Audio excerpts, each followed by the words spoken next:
You've spent years learning the trade. You're good at your job. You're probably making your boss good money. And somewhere in the back of your head, you've been thinking, I could do this myself. You're right, you could. Most successful electrical contractors started exactly where you are right now.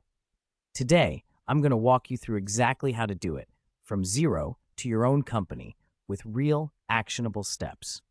Before anything else, you need the right license. In most states, you can't run an electrical contracting business without a contractor's license. This is different from your journeyman license.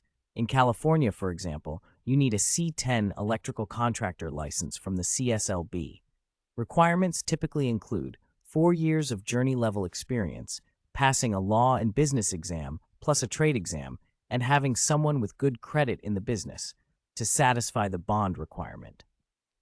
Every state is different, so look up your specific state's licensing board and requirements. Start the application process early. It can take months. In California alone, the CSLB can take 90 days or more just to process an application. That's before you even schedule your exam. States like Texas have their own multi-tier system through the Texas Department of Licensing and Regulation, and the timeline there can stretch out as well. Don't assume you can get licensed in a few weeks. Plan for 3 to 6 months minimum. While you're waiting on licensing, you can work legally under someone else's license as a subcontractor in some states, or do work under your own journeyman card for smaller jobs, depending on jurisdiction. Know your rules. Don't skip this. Operating without a license is illegal, it voids insurance, and if something goes wrong on a job, you're personally liable for everything. The license is also your credibility. Customers check contractor licenses, especially for larger jobs. In California, you can verify any contractor on the CSLB website in about 30 seconds. Homeowners do this. Commercial property managers do this. Being properly licensed is one of the things that lets you charge a premium rate and win the jobs that actually matter.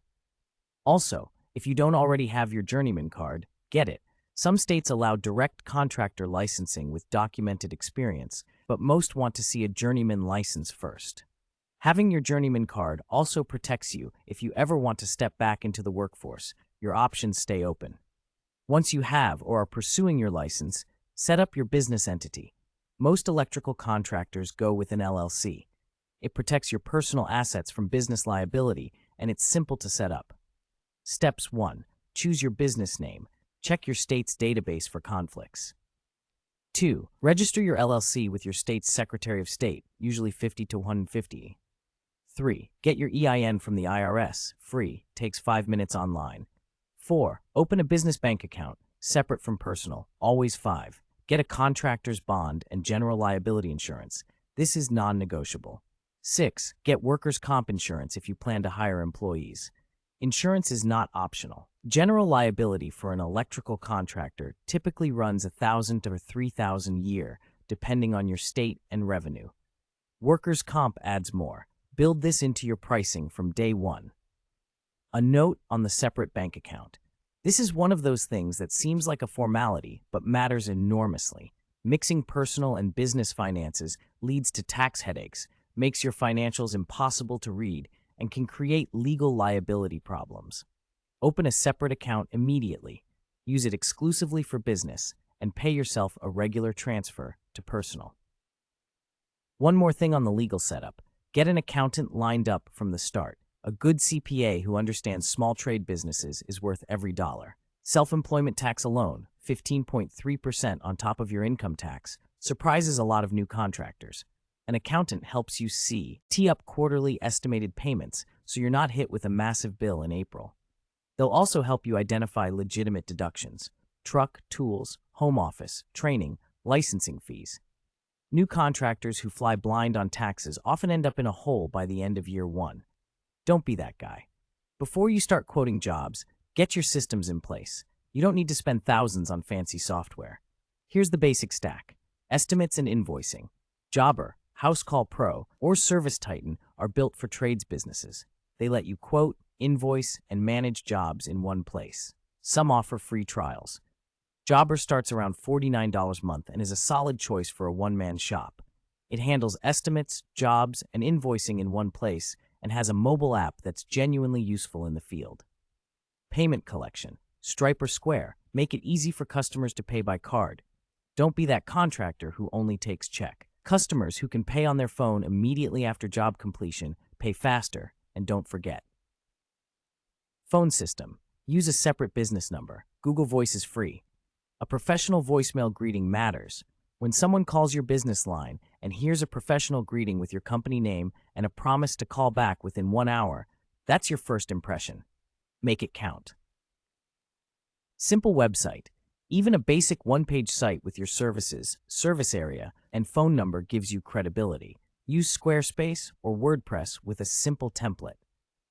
Google Business Profile. Set this up immediately. It's free, and it's how local customers find you on Google Maps. This single free tool can generate consistent inbound calls once you have reviews on it. Fill it out completely. Business hours, services, photos of your work, and your service area. Don't skip this. This is where new contractors make their biggest mistakes. They undercharge trying to win jobs, and they end up working hard for almost nothing. Your rate needs to cover your time, materials, overhead, insurance, tools, truck gas, phone, software, taxes. Self-employment taxes are 15.3% on top of income tax and profit. As a general starting point, journeymen starting their own company should be billing at least 85 to 150 hour, depending on their market. In high cost of living areas like California, 100 to 150 plus is standard for residential electrical. In mid-tier markets like Phoenix, Nashville, or Denver, 85 to 120 per hour is common. In lower cost of living markets, 75 to 100 per hour. Know your market, but don't undercut it. For material, add a markup. Typical contractor markup on materials is 15 to 30%. On a job where you're buying $500 in materials, a 25% markup adds $125 to your invoice. That covers your time sourcing the materials, driving to the supply house, and carrying the inventory risk if something gets returned or doesn't fit. Don't bid based on what you think the customer wants to pay. Bid based on what you need to make to run a healthy business. You'll lose some jobs on price, and that's okay. The jobs you win at your real rate are the ones that keep you in business. Losing a lowball job to a competitor who's undercharging means they'll be struggling next year, and you won't. Here's a quick sanity check on your pricing. If you're grossing less than $120,000 per year as a solo licensed contractor working full-time, you're probably undercharging. After taxes, insurance, vehicle costs, tools, and overhead, that $120K gross might net you $65,000 to $75,000, which is what a journeyman employee makes with benefits. You're running all the risk and doing all the admin. You need to price for that reality. Now the real work, getting jobs. Tell everyone you know, family, friends, former coworkers. Post on Facebook. Text people. Hey, I just launched my own electrical company. If you or anyone you know needs electrical work in area, I'd appreciate the referral. This alone can fill your first month. Get on Google. Google Business Profile gets you on the map for local searches. It's free. Optimize it with photos of your work, your services, and your service area. Nextdoor and Facebook local groups. Homeowners ask for contractor referrals constantly. Be active. Answer questions. Show expertise. Don't be spammy. Subcontract for GCs. General contractors need reliable electrical subs. Reach out to local builders and GCs and introduce yourself. One good relationship with a GC can keep you busy for months. Go to your county's permit database. It's usually public record. Find GCs pulling active permits and reach out directly.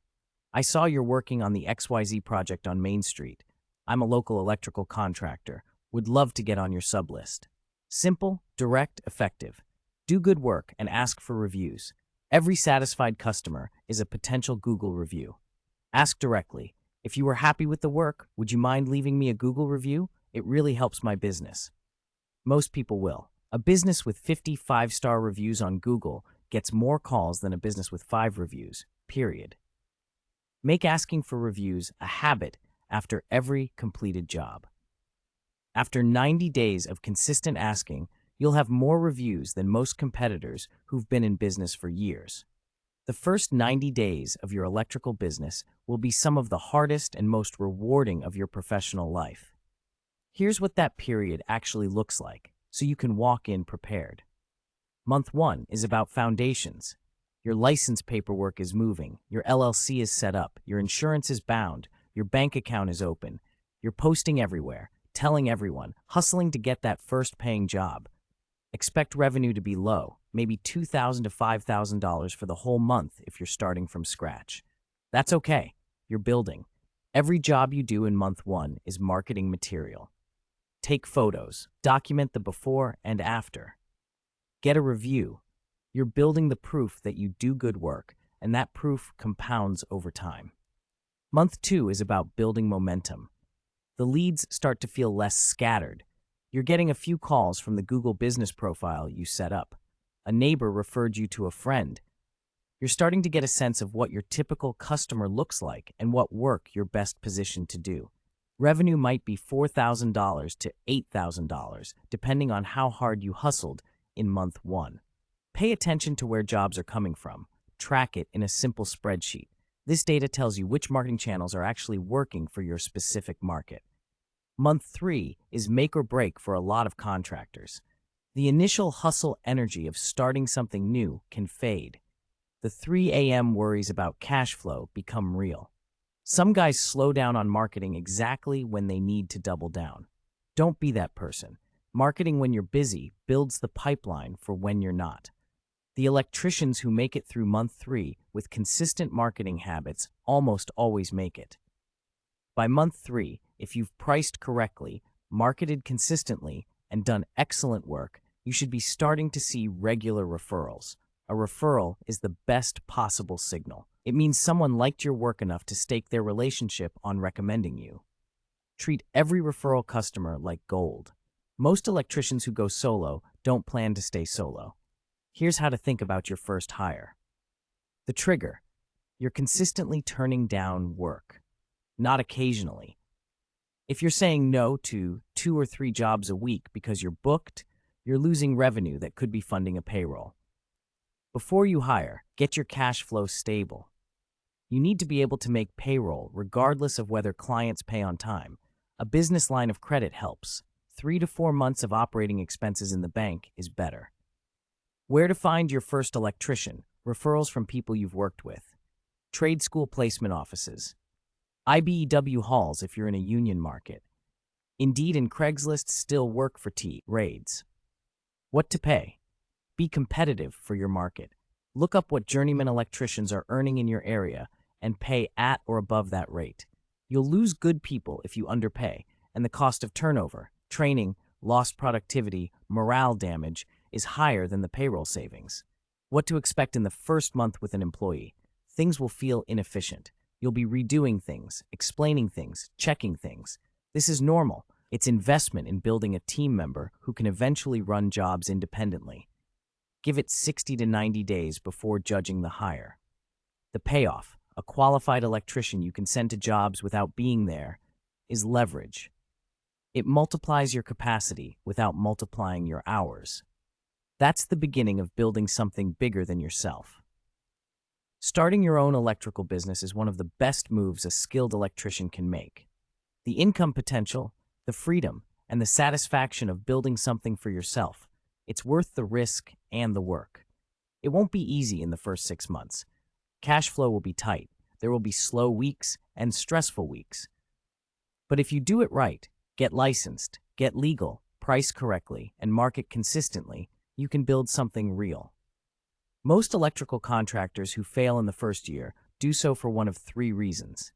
They underpriced their work, they didn't set up their finances properly, or they stopped marketing when things got busy and then had nothing in the pipeline when the work dried up.